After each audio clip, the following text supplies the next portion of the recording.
Bien, entramos ya a la parte final del tema de esta noche. He estado conversando con tres destacados médicos dominicanos, los doctores Clevi Pérez, Jacqueline Medina Méndez y Amaury Rancière, sobre la segunda dosis de vacunación que comenzó hace 2 días en todo el territorio nacional o en parte del territorio nacional. Y estamos hablando de los efectos que podría tener en la lucha contra la pandemia, es decir, contra el COVID-19, esta segunda fase de vacunación, porque se entiende que solo cuando haya sido vacunada en las 2 dosis un porcentaje superior al 60 o al 70% de la población, el país podría estar ya liberado de esa pandemia. Ahora hay una pregunta. En el pasado, en otras pandemias tan mortales o tan fuertes como esta, la pandemia o el virus desapareció por su propio peso. ¿No existe la posibilidad de que el virus desaparezca? Bueno, en la famosa gripe española del siglo pasado, que fue en el 1918. Durante la Primera Guerra Mundial. Desapareció, sí, pero después de que mató 50 millones de personas. 50 millones de personas se murieron en esa famosa gripe española que no teníamos ni siquiera... Mató más que la guerra. En la Segunda Guerra Mundial. Imagínate. No, fue en la primera, pero mató más en la primera. Fueron 60 millones de personas que murieron. Sí, entonces, imagínate tú, eso era como una población que no llegaba quizás hace un siglo, estamos hablando de un siglo atrás, quizás no llegaban a 2.000 millones de personas, 1.000 millones de personas. Había 7.000 millones de personas en el mundo. Casi 8.000 millones de personas, o sea que se ha aumentado, se ha decuplicado el número de personas. Imagínate tú cuánto se morirían para que por sí mismo el virus desaparezca. Se llevaría una cifra escandalosa. Lo más importante, Miguel, que es que lo que uno tiene que enfatizar y decírselo y repetírselo a la gente, es que todavía estamos muy lejos de alcanzar la segunda dosis de las vacunas en el mayor porcentaje de la población. Nosotros ni siquiera teníamos un 5% de la población vacunada, ni siquiera un 5%. Comenzaron ahora con la segunda dosis, que es a partir de ahí. El gobierno en una oportunidad, el propio presidente dijo que aspiraba que a finales de julio el país estuviera vacunado totalmente con la dosis. Eso no es cierto. Todavía en Navidad nosotros no habremos vacunado ni siquiera la mitad de la población con las 2 dosis. Oye, que te lo digo, oye, todavía en Navidad nosotros vamos a tener que estar con mascarilla en este país. Eso es así. Es que logísticamente es imposible vacunar una cantidad de personas, porque son 2 dosis, y cada dosis está separada de la primera de por lo menos por 1 mes o hasta 2 meses, como la AstraZeneca. Yo me puse la AstraZeneca y todavía me faltan 2 semanas para ponerme la segunda dosis, y me la puse hace más de 1 mes esa vacuna. Esta de China creo que tiene 28 días o 30 días, y así depende, pero logísticamente no es posible vacunar con las 2 dosis a una población tan alta en un tiempo tan corto. Eso no es posible. Todavía en septiembre o noviembre, por allá, todavía no habremos llegado ni siquiera, oye, ¿qué te lo digo? Ni siquiera a la mitad de la población vacunada con las 2 dosis. Entonces, ¿por qué dicen eso? Entonces, Abinader, el pobre, no es médico, pero tiene gente que lo rodea que sí saben de eso y repiten eso y lo repiten y lo repiten y lo repiten. Y tú sabes que una mentira repetida muchas veces se convierte en verdad, entre comillas. Y eso es lo que le conviene a los hoteleros, a los empresarios. Mira cómo ya quitaron el horario, que ya todo el mundo está trabajando a horario normal, de 8 a 4 de la tarde, todo el mundo, sin mascarilla. Eso es una irresponsabilidad mayúscula, y eso es bueno que se diga, eso no se puede, porque mucha gente se va a morir en este país. No es verdad que ha disminuido la mortalidad, eso es cierto. Y yo digo que a nosotros nos protege un ángel. Yo no sé por qué. Quizás el clima. Miren en Haití. En Haití realmente se pronosticó una crisis humanitaria. La anterior incumbente de la OPS, la doctora Salinas, dijo que nos preparáramos porque iba a haber una crisis humanitaria de haitianos invadiéndonos a nosotros con COVID. ¿Qué ha pasado en Haití? Yo no he visto esa crisis humanitaria. Ahí habrá muchos muertos, pero estamos lejos de una crisis humanitaria en Haití.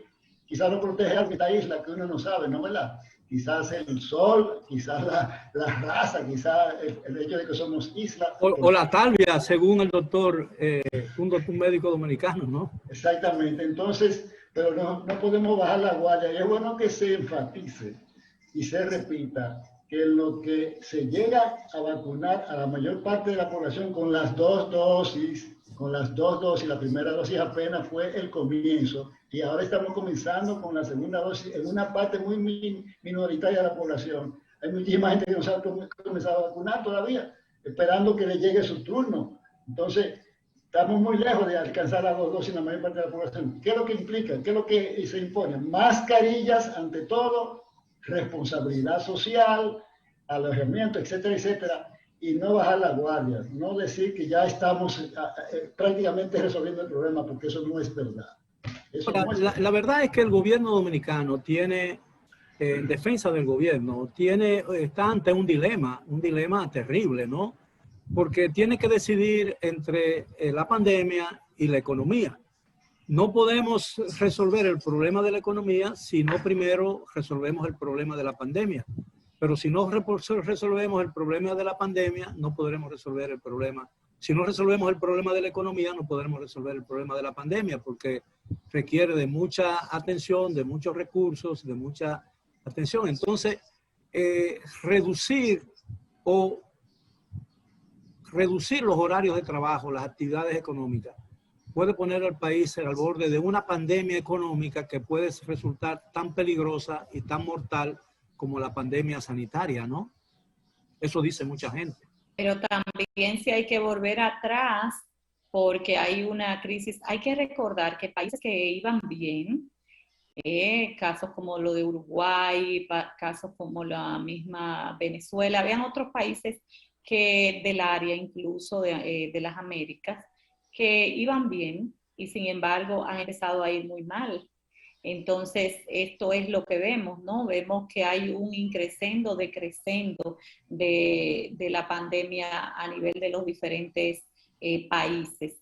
Entonces, si relajamos tanto y como decía el doctor, gente trabajando en horario corrido, todo el mundo, todo el personal a la misma vez sin guardar medidas, pues entonces vamos a volver atrás, vamos a volver a como estábamos en los meses de diciembre, enero, que fueron duros, a los meses de julio, agosto, que fueron duros. Vamos a volver otra vez a eso mismo y a tener que dar medidas para atrás a las medidas también de apertura que se han dado. O sea que hay que balancear la situación de tal modo que la gente pueda hacer su trabajo lo más protegida posible. Doctora Medina, usted sí, como epidemióloga, se ha dicho que aquellas personas que le dio alguna forma de COVID-19, de forma a veces atípica, ¿no? Porque no sintió ninguno de los síntomas, pero tuvo la enfermedad, se le pronosticó la enfermedad. Esa gente, dentro de esa persona hay suficiente anticuerpo para rechazar que el virus no vuelva a afectarle, o puede repetir el virus. Decir como suficiente anticuerpos no. Muchas personas, yo diría que más que repetirle, es una recrudescencia por no haber llevado el tratamiento, ni la convalecencia o el reposo, mejor dicho, de una manera como la recomienda el médico, porque sabemos más que aquí en el país la población, tú le prescribes 10 cápsulas de X antibióticos para decir algo, y con las 2 primeras mejora y suelta en banda las otras 8. Nosotros no tenemos disciplina de salutogénesis, sino de patogénesis. Nosotros no nos cuidamos la salud, porque desde pequeños no nos enseñan a cuidar la salud. Y ahí es donde yo estoy hablando de cambios de comportamiento. En un análisis profundo que ha hecho la Organización Mundial de la Salud, han identificado que los 30 años de avance científico y de mejoría en muchísimos indicadores de salud, los hemos retrocedido en 52 semanas. Eso hay que observarlo. 52 semanas de un año de pandemia, porque en este mismo mes fue que se cumplió el año de haberse iniciado aquí en el país, en muchos lugares del mundo. Y realmente yo vivo criticando a la Organización Mundial de la Salud porque tardó mucho en informar. Declarar la pandemia, ¿no? En declararla, porque es verdad, habían ciertas relaciones amistosas del director con los chinos, y entonces, porque él se formó allá, él hizo toda su especialidad allá, Y quién sabe si becado también, y por agradecimiento no quería entrar y eso fue lo que más se le criticó. Pero realmente la Organización Mundial de la Salud en su página ha hecho los análisis, las recomendaciones, y el que quiere informarse, pues él la sigue muchas veces, para muchos no es la más exacta, pero es la Organización Mundial de la Salud, es de quien tenemos que seguir, porque también la infodemia, que lo sabemos, está acabando con mucha gente. Sabemos que los estados depresivos de la gente, por la cantidad de información que le llega, que no la codifica de manera correcta. De manera que el que le dio la enfermedad puede esperar para vacunarse, porque tiene creada su inmunidad natural, o sea, la respuesta del organismo ante la presencia del microorganismo SARS-CoV-2.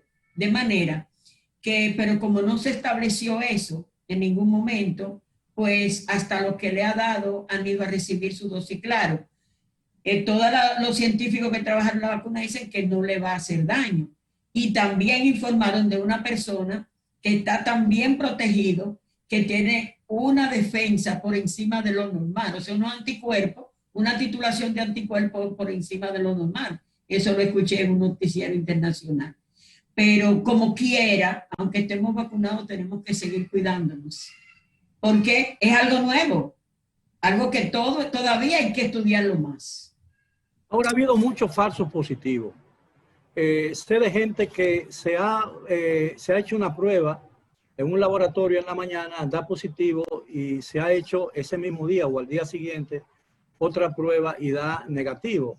¿Qué está pasando? ¿No están funcionando bien las pruebas o son mal administradas? Las pruebas están funcionando bien. Lo que pasa es, si ustedes observan, que hay personas que ellos automáticamente se reclinan hacia atrás y el hisopo no cae precisamente donde tiene que caer para tomar la muestra. Y eso se ha discutido mucho, se le capacitó a los que toman la muestra y no impiden, las personas no pueden tirar la cabeza hacia atrás porque es en el piso de la nasofaringe donde hay que tomar. ¿Me puede explicar eso nuevamente para ilustración de los amigos televidentes? Es decir, ¿por qué no se puede echar la cabeza para atrás? ¿Qué significa eso realmente? Bueno, que al entrar el hisopo no cae en la nariz, ¿no? De la nasofaringe. Es que nosotros tenemos una comunicación de la nariz con la faringe, con la boca. Entonces, si no cae en el piso de la nasofaringe, el hisopo, o sea, el que está tomando la muestra tiene que estar muy seguro. No se está llevando el material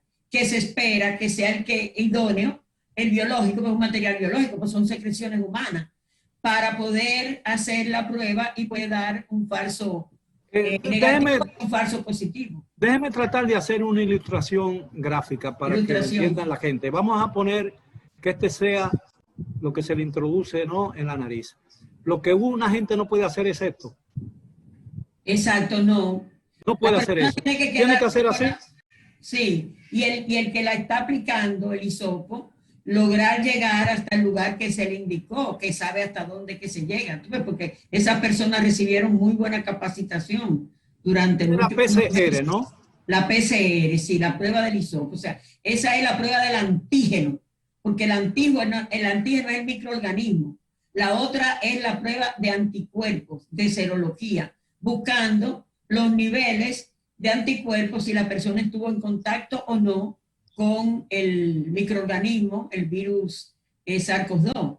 Porque recuerda que la otra vez también aclaré mucho la confusión de llamarle la enfermedad el COVID-19, y es la COVID-19. Claro, es una enfermedad, es femenino. Sí, claro. Los masculinos somos más generosos a veces cuando se trata de enfermedades. ¿No es cierto, doctor?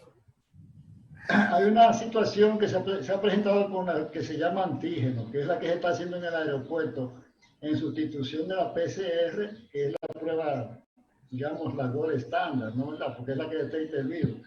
El antígeno se supone que también es para detectar el virus, pero no tiene la sensibilidad de la PCR, que es la que se recomienda. Ambas pueden dar falso negativo, pero sobre todo la del antígeno. Yo he tenido 3 pacientes en menos de 15 días que el famoso antígeno dio negativo, pero la PCR ya va positiva. Ahora, ¿y la prueba de la saliva? ¿Cuán efectiva es? Eso es la PCR, que por cierto, En algunos sitios se considera que es mejor incluso que la del hisopo, La del hisopo. la de la saliva. Entonces, eso es PCR también. De hecho, esa fue la que yo me hice originalmente. Yo todavía no me he dado el dichoso COVID. Déjame tocar No, madera. doctor, Yo ando con dos mascarillas y no me las he pedido en ningún sitio, aquí en mi casa nada más. Pero yo me hice esa prueba de PCR con la saliva, que es mucho más sensible, según algunos estudios, que la del hisopo, que también es PCR también. Y la del antígeno también es con hisopo. Pero esa famosa antígeno, que la quieren promover casi como si fuera PCR, no es igual, tiene muchos falsos negativos. Es más, yo no creo en el famoso antígeno. Eso. ¿Cuántas pruebas se han hecho en el país? ¿Se ha contabilizado eso? Las pruebas, ¿se tiene una idea de qué porcentaje de la población que requiere ser examinado o requiere ser examinada para ver? Porque dicen que a los niños menores de tantos años no le da el COVID, pero ¿tenemos una idea de cuál ha sido el inventario de las pruebas, de cuántas personas se le ha hecho realmente la prueba del COVID o de la COVID, perdón? Bueno, las estadísticas que da el ministerio, siempre aparece el número de pruebas y de ahí es que se saca el índice de positividad. O sea, del total, en el numerador colocamos el total de personas con prueba positiva y va debajo el total de pruebas realizadas. Entonces, de las realizadas, ¿verdad? Es que sale la positiva y ese es el número que refleja, que reporta el ministerio de positividad. Pero no hemos llegado al 50% de la población, por ejemplo, ¿no? No se ha hecho todavía el 50%. Eso nosotros, miren, nosotros somos, de acuerdo a las estimaciones estadísticas, andamos por los 11 millones de habitantes. Y en abril del año pasado, a mí me entrevistaron y me preguntaron que cuántas pruebas debieron haber llegado al país. Yo dije 12 millones.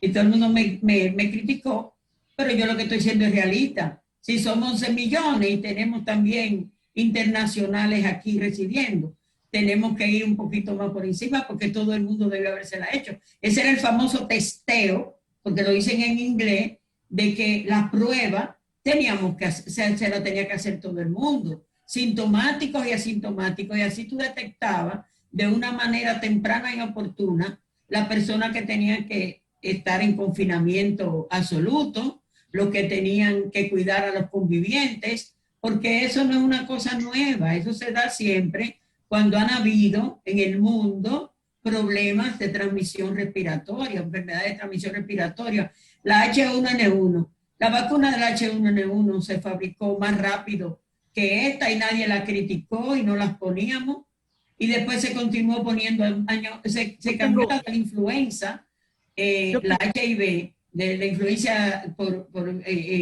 el virus B, HIV, y mucha gente se la ponía y no cuestionaba. Doctora, perdón, yo tengo una pregunta para la doctora Pérez, porque es infectóloga. Bueno, la gente se infecta. Yo creo que la gente se está evitando darse la mano, estrecharse la mano porque puede ser contagiosa, pero toca los puños. Sí, obviamente eso tampoco es correcto, además que habría una cercanía bastante importante. Si usted ya se está chocando los puños, significa que no está teniendo el distanciamiento físico. Algo importante, como estamos hablando de vacuna, es que la vacuna prácticamente se la tiene que poner, bueno, está en fase y se ha estratificado en base al riesgo, pero la vacuna debe ponérsela básicamente toda la población adulta. Ojo, no es porque los niños no se contagien, los niños sí se contagian y pueden ser contagiosos. Que los niños pequeños lo hagan en una menor proporción que los adolescentes y los adultos es lo que informan algunos estudios, pero ellos también se contagian y también pueden ser contagiosos. Pero los estudios con las vacunas que se han aprobado hasta ahora han sido en población adulta, pero ahora mismo se están haciendo estudios, compañías como la misma Pfizer, Moderna ya están haciendo estudios en población pediátrica. O sea que hasta ahora se está vacunando a los mayores de 18 años, pero en realidad de luego ustedes van a ver que también eso se va a extender a los niños a medida que se vea efectividad y seguridad en esa población. También se ha visto ya efectividad y seguridad en las mujeres que han accedido a vacunarse estando embarazadas, por lo que muchas sociedades de ginecobstetricia están proponiendo vacunar a las embarazadas. Entonces, tener en cuenta también que la vacuna prácticamente no tiene contraindicaciones, que no hay que hacerse pruebas antes de usted, aún sepa que le dio, aún usted tenga la duda, crea que le dio, muchísima gente cree que le dio COVID, no le ha dado ningún COVID, pero aún usted le haya dado, usted se puede poner la vacuna a menos que no tenga actualmente la enfermedad. Como decía la doctora, bueno, en vías de que hay personas que tienen más prioridad y que quizá no tienen anticuerpos, se podría haber pospuesto, pero usted no debe dejar pasar su fase, o sea, usted debe vacunarse en la fase que le toca, independientemente de usted le haya dado o no le haya dado la enfermedad. Debido a las dificultades de transporte, en el caso de, por ejemplo, de las personas mayores de edad que están siendo o comenzaron a ser vacunados en la segunda dosis. Por ejemplo, a mucha gente le tocaba hoy, le toca mañana, miércoles santo, y a otros le tocará el jueves santo, y a otros le tocará, a muchos otros, el viernes santo o el sábado santo. En el caso hipotético de que una persona que tenga que vacunarse la segunda dosis, por ejemplo, el viernes santo, que sea muy religioso y observe los descansos y todas esas tradiciones de carácter religioso, ¿podría entonces vacunarse 5 o 6 días después? Claro que sí, claro que sí, y no tiene que empezar el esquema, sino que se pone su segunda dosis. De hecho, si hay cualquier dificultad, una cirugía, un accidente, por cualquier razón tuvo que posponerla un mes e incluso más, como quiera, tiene que colocarse su segunda dosis. Ojo, el tiempo mínimo de esta que se está poniendo ahora mismo son 4 semanas, el tiempo mínimo, pero no significa que si usted se la pone a las 5 o 6 semanas no va a ser efectiva. De hecho, la misma que nos pusimos el doctor Rantier y yo, que es la de AstraZeneca, pues esa inicialmente se estaba poniendo 4 a 8 semanas, pero luego se ha visto que inclusive ponérsela a las 12 semanas aumenta más la producción de anticuerpos. O sea, no es que si usted se pasa de la fecha va a pasar nada. ¿De acuerdo? Doctores, el tiempo se nos agotó. Le estoy sumamente agradecido por esta magnífica oportunidad y espero también que los amigos de Edición Nocturna estén más edificados con relación a la necesidad de preservar y de mantener ciertas restricciones y guardarse bien para evitar su contagio personal y que puedan también contagiar a las personas de su entorno y de su afecto personal. Les deseo un buen resto de la noche. Les reitero mi agradecimiento, al igual que a los amigos televidentes, y esperamos que este programa sea de la mayor utilidad para no solamente los amigos de Edición Nocturna, sino también para toda la sociedad dominicana. Gracias a ti, Miguel. Y la segunda...